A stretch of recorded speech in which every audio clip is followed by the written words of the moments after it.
पानी से भरी बाल्टी में पानी भरना और ना समझने वाले को ज्ञान बांटना एक समान है। सीमा से अधिक कोई ग्रहण नहीं कर सकता।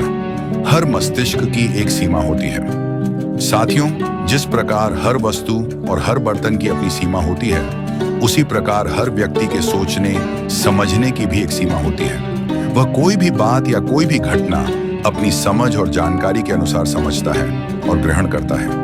यदि किसी उच्च डिग्री धारक विद्वान को कोई दर्जी अपने काम से संबंधित कोई बात समझाना चाहता है या बताना चाहता है, तो वह विद्वान भी उनकी बातों को ठीक से समझ नहीं पाता। जिस प्रकार दर्जी के कार्य क्षेत्र में कुछ शब्द ऐसे होते हैं जिनका अर्थ केवल इस क्षेत्र के काम करने वाला ही समझ सकता है, इसीलिए किसी भी व्यक्ति का हर बात और ज्ञानवर्धक बातों को समझाना बहुत कठिन काम है।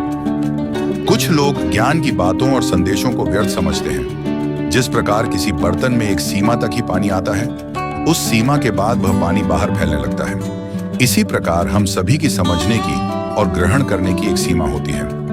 यदि हमने अपने मस्तिष्क में कुछ व्यर्थ की बातें समावेश कर रखी हैं, तो हमारे मस्तिष्क में खाली जगह ही नहीं बचेगी और कितनी भी महत्वपूर्ण बात हो, कितना भी महत्वपूर्ण ज्ञान हो, कितनी भी महत्वपूर्ण जानकारी हो, वह व्यक्ति उसे बेकार की सामग्री सोचकर ग्रहण ही नहीं करेगा और सभी बातें, सभी जानकारी भरी बाल्टी के पानी के समान बह जाएंगी और उसके मस्तिष्क से बाहर निकल जाएंगी। इसीलिए कहा है कि किसी को उतना ही ज्ञान दो जितना वह समझ सके, क्योंकि बाल्टी भरने के बाद बाल्टी में डाला गया पानी व्यर्थ बह जाता है।